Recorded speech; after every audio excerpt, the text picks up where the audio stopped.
Hi, and welcome to Behind the Gavel. I'm Tom Walsh, Public Information Officer for Lower Merion Township. I'm here with Board President Elizabeth Rogan. Hi, Liz. How are you? I'm doing good. It's December, and we're in the home stretch of the year. Yep, very last month of the year when everybody gets a little bit busy and overdone. That's right. Yeah, all kinds of things going on. And, of course, we're in budget season. It's the 2013 proposed budget, which is on the table right now.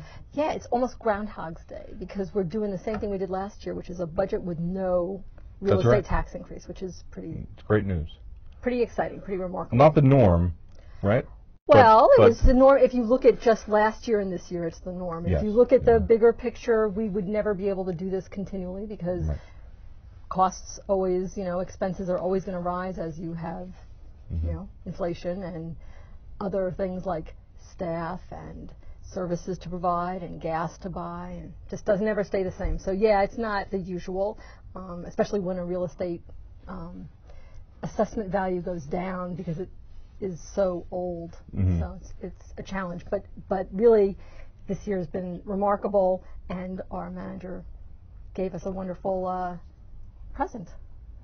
Doug Cleveland, yeah, he's done a fantastic job from what I understand through many years, and I'm new to the township as we've talked about before, and but the guy is really dedicated, and very very keen financial mind as well. He is.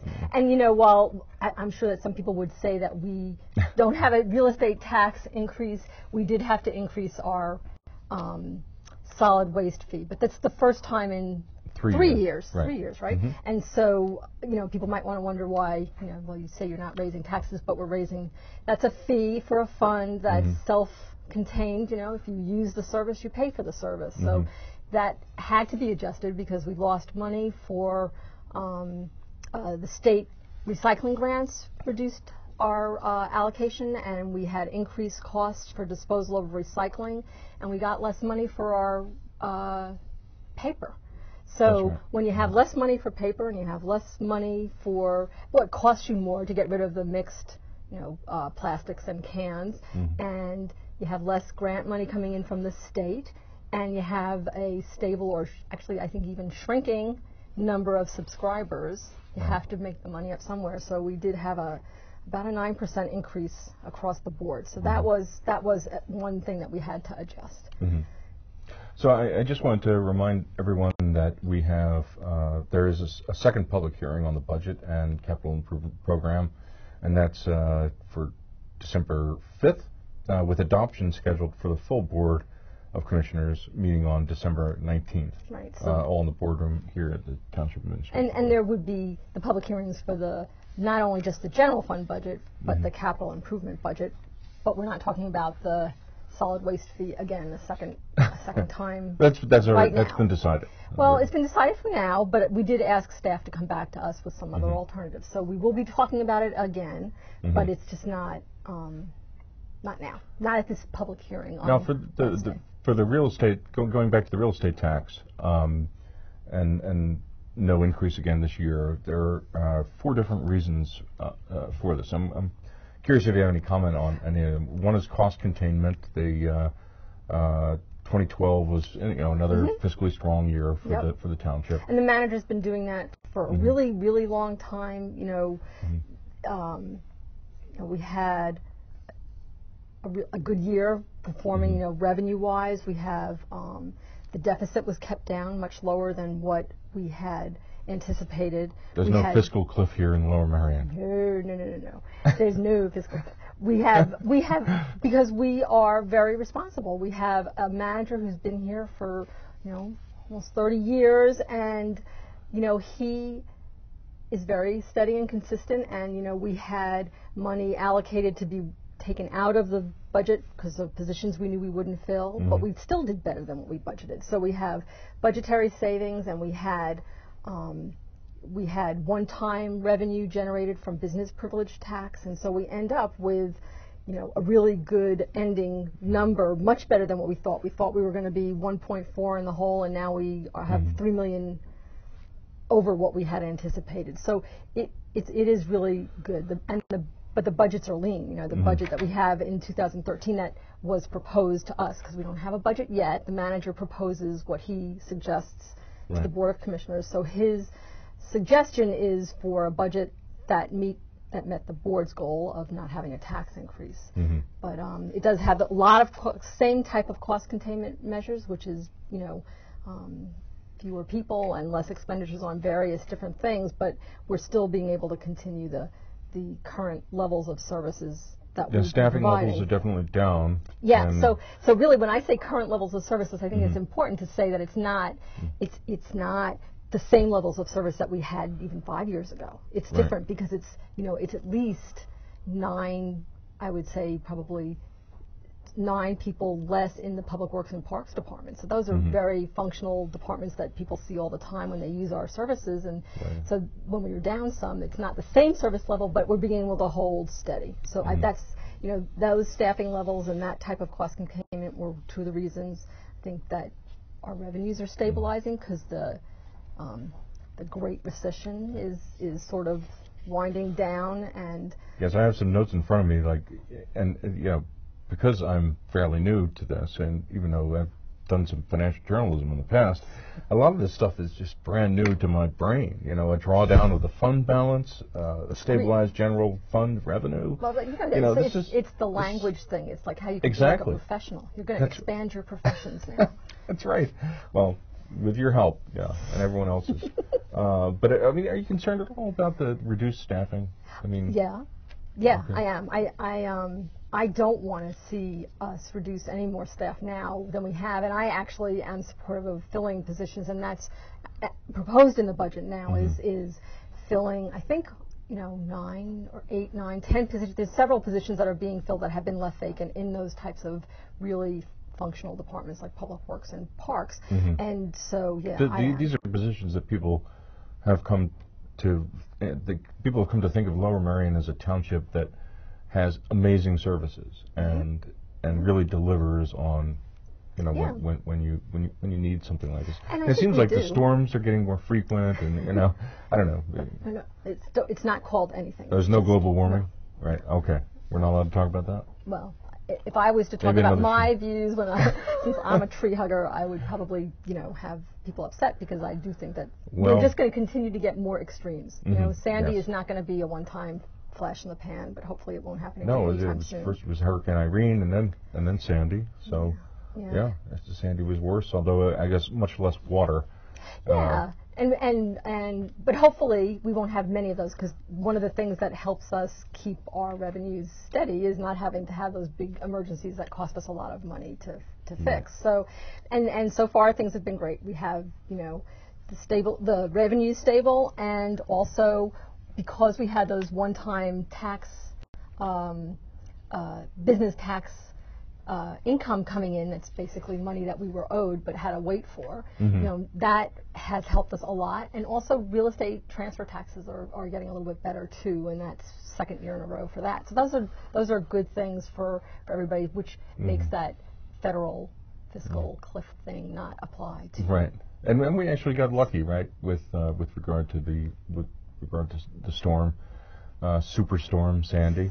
First time I've ever heard that term, Superstorm. Compared to our neighboring states and communities, we really lucked out. To be honest. Yeah. Oh yeah, very.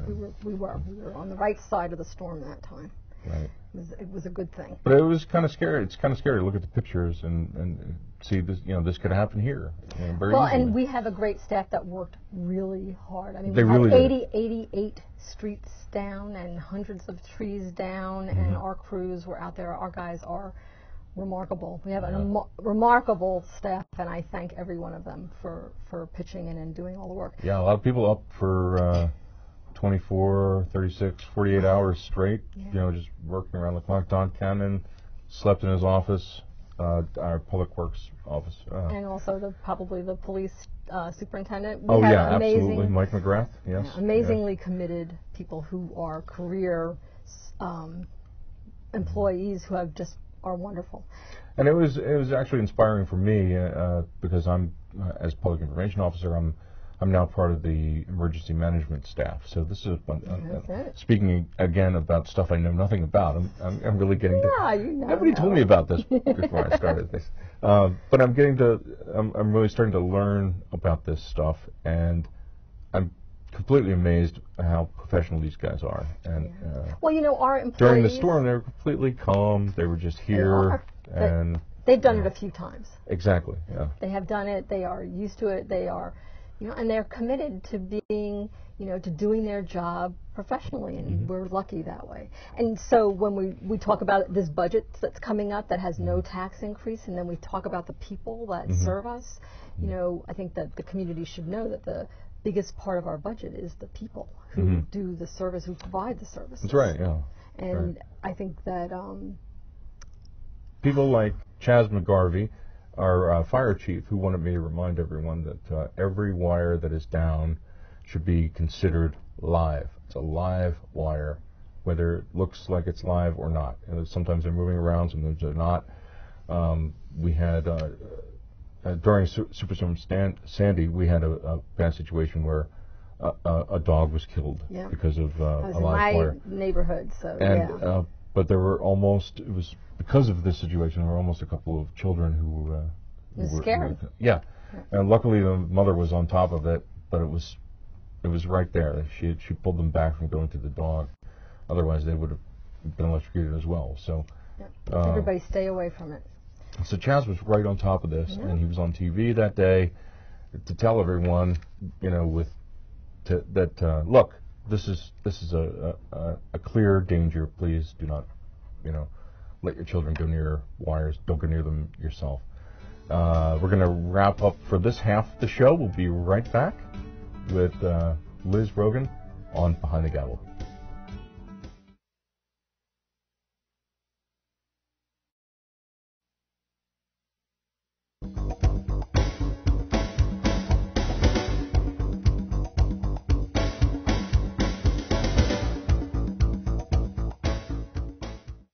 Hi, and welcome back to Behind the Gavel. I'm with Liz Rogan, and I'm Tom Walsh, Public Information Officer.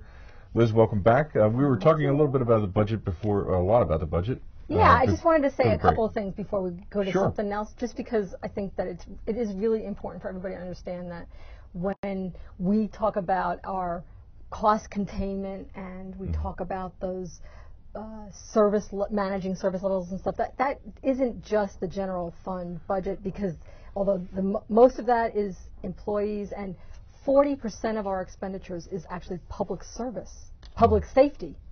Public safety, yes. Public safety people, so our police and fire, and 40% of our expenditures from the general funds, operating fund. That's a huge number. Yes. And the other thing that we do for cost containment and service management is the CIP, and that's a huge part.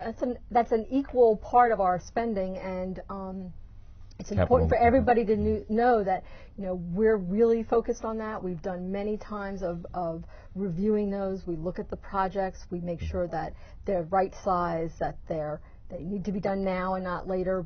And all at the same time that we do that, we're making sure that we can have what we need today, and also what will serve us in the future. And I think that those are really important things to think about, because the capital improvements make the township what it is. We've been able to do no tax increase for 2012, and now hopefully in 2013, while we've done the renovation to the library, while we've expanded the Kinwood Heritage Trail, while we've started the Bala Kinwood Library, we're doing repairs at the Ardmore Library, all of that done with no real estate tax increases for 2 years. I think it's a pretty wonderful demonstration of the management styles and skills that we have here at the township, and the board's commitment to making sure that we are fiscally responsible with what we do. And over the last couple of years, I've heard some criticism, even from members of the board, about the Leamington Library updates, and that's another example of what's going on here in the township. That place is completely beautiful.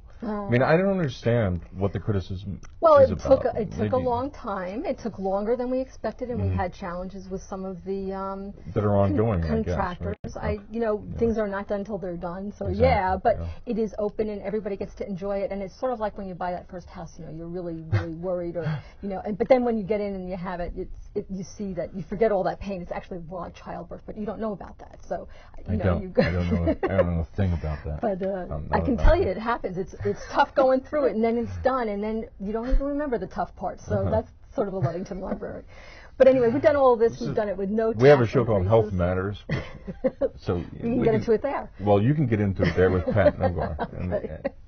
I don't think I'll do that. But anyway, thank you. I just wanted to make sure that we talked about the budget so that we had, that's really an important piece for people to understand. And you mentioned the Kenwood Heritage Trail, and I sort of promised myself I wouldn't bring this up again because I've been talking about it on almost every show that we've done over the last couple of months. But it really is a remarkable place, and I just heard that we got some more funding, and it's going. We did, but we got.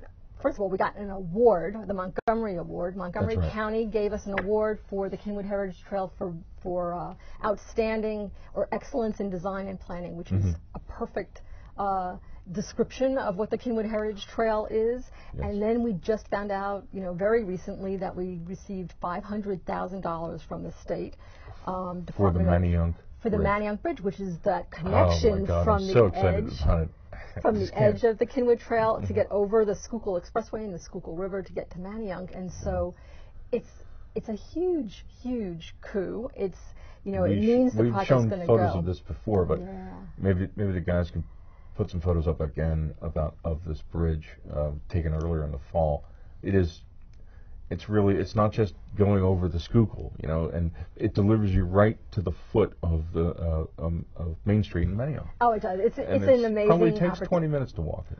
If you walk slow. If you walk slow, yeah. I mean, it's gorgeous. Well, right now, especially since we have the rails are still there, so it needs to get fixed. And we will fix it. But you know what? We're going to have some party on that bridge when it gets over. Oh yeah, that'll be a great. It's going to be an amazing destination to go to, and that wasn't the only award that we got. Right. I was just going to start bragging about our awards. The township received a new award. Actually, it's called the Open Book Award for Transparency in Local Government. It was given to us by the Suburban Realtors Alliance. It's about a 9,000 member organization in 4 counties. They had never given this award before. And they picked us out. We didn't apply for it. No, nothing. They just called us up one day. It was a wonderful treat. It was more than 200 other municipalities could have gotten, and they've recognized the fact that the township really puts tremendous efforts into providing people information. Not just we have this amazing station. Yeah, and all the work that goes on. Josh and Mark, thank you very much. Yeah. You guys are part of this, a big part of it, as a matter of fact. Yeah. So because, what happens here is we broadcast every meeting of the Board of Commissioners and committee meetings as well, live, and then rebroadcast them during the week. Yeah, they might be long, they might be boring, whatever. Well, some people really like them. It's open. It is open, and so it's not only just our cable station, though. We have an amazing website, and on the website you can get anything and everything you want, and we go... I believe that we go above and beyond to make sure that everybody can get information that they want, whether it's minutes or meetings or recommended ordinances or existing regulations, any of that stuff. It's really important for everybody to be able to communicate between the staff and the board and as we know, businesses and residences. As we know, not everyone here in the township agrees with what goes on here. Unfortunately, that's a fact of life. Yes, it is a fact of life. Not everybody gets to agree, but at least they can be part of the process and know how a decision was made. So I really appreciated getting the award, especially when we didn't apply for it, and to be the first is a wonderful. Yeah, it was nice that they came here and gave it to us, gave it to you as well. So this was on top of a couple of other awards, as you mentioned, the Montgomery Award for the Kenwood Heritage Trail. And the money for the Merion Bridge. And then we got an award for the thing that I love the most is our parking meters, which I don't really love the parking meters the most, but I love the innovation. We got an innovation award from the state Parking Association, I think. Yes. And it was Pennsylvania for Parking the Association. Innovation Award, and I think that that is so perfect for our 10 free minutes. And I actually have to put a plug in for the thing that I really love the best, which is the smart cards, because they're like any parker's best friend, because if you don't want to get a ticket, it's the way to avoid them, because you put the smart card in the meter and you put in, as 2 hours, whatever the limit is, and then when you come back, if you haven't been gone for 2 hours, you'll put the card back in and you get the money back. So you avoid a ticket. Right. I mean, Doug was telling me about this in the hallway. Yeah. That he does. I wasn't even aware of that part of it until he told me. Yes. Yeah. Yes. And always remember to press the free button first before you put Of course, the money in. Yeah. So Tom Pintandi is our parking czar. Yes. And it wasn't just some random choice to go with these kinds of meters. I mean, the guy did a ton of research into it. He continues to do a fantastic job. But congratulations, Tom. Yeah, it is a great thing, and we never would have known it had it not been for his good work. So that was a wonderful thing. Right. I also wanted to talk to you before we go about Ashbridge Park. Oh yes. Another thing, if you don't live in that area of the world, maybe you don't know that there are a couple of barns that are up there. They're old. They're the barn, but people know about that park because there's so much going on there. We just did the playground. And the playground is hugely huge success. Yeah. And right behind the playground, and then right behind Ashbridge House, where people go to vote. So a lot of people know about the park. It's at the corner of Airedale and Montgomery. They're these two things that are a little bit embarrassing to me right now, because they're historic resources, the two old barns. And the upper and the lower. Right, and so the upper one is the smaller one, but I didn't know this, but I found out that it was actually both the carriage house and the horse barn. So at one time it was served both of those purposes, and then the bigger barn was just the Dutch style hip roof barn. It's much bigger. Was always the barn, and they were built in the 19th century, but that was actually after the Ashbridge House, which I didn't know. But so those things that I'm a little bit embarrassed about because they're not in great shape, we're going out for a request for proposals. And so while everybody hopefully knows about and got to use the to be redeveloped. Yes. So while people might know about the playground, they might not know about the opportunity that we have available for those barns. I'm glad you asked about it, because they're remarkable resources, and it's just not something that the township does very well. We don't care for historic structures, and so the proposal is going out. Well, I guess it's out now, and it's due back in at the end of January. And but I think we're getting better at that, right? I mean, there are a lot of historic structures in Lower Merion Township, and the Historical Society and people are trying. And people in general, yes. Yeah. I'm just saying that our township mission is not to maintain historic structures. Township mission is to give public services like our parks and our libraries and our streets and all of those things, our sanitary sewers and our stormwater. Those are important things, and that's what we're really good at. We're not really good at maintaining historic barns, but there are people out there that do it for a living, and we have an amazing network of people who are supportive of our historic resources. So I'm not saying that they don't get taken care of. I'm just saying that I don't think that we should do that. And it's thrilled an excellent that we point, have, and to delineate like that. Yeah. And I think that we have a real great opportunity. So anybody who's interested in how those barns could get used, they should contact the township and try and get a copy of the request for proposals, which are out. And I know that they're having a pre-proposal meeting and a tour of the site. There's a tour on January 10th. It's actually mandatory if you are a redeveloper and you can be submitting. And then the person to contact is Lindsay Taylor, our Director of Parks and Recreation, at 645-6220 or ltaylor@lowermerion.org. And that is a wonderful, wonderful opportunity for anybody who is able and interested to be able to have some historic barns be an attribute to the township. Yeah, it's a pretty neat place. I mean, I didn't realize it until somebody told me. It's almost 30 acres up there. It's so a huge it's park. a beautiful park. There's lots of beautiful parks. Another show, again, another show. My favorite park, Rolling Hill Park. Amazing. Yeah. Amazing. Absolutely amazing. So I think that's going to do it for us for 2012. Happy New Year to you. To you too. Have a wonderful, and we'll have an even better New Year. Yes, that's right. And Happy New Year to all of you. Happy holidays. I'm Tom Walsh, Public Information Officer with Liz Rogan on Behind the Gavel. Have a great New Year, and we'll see you in 2013.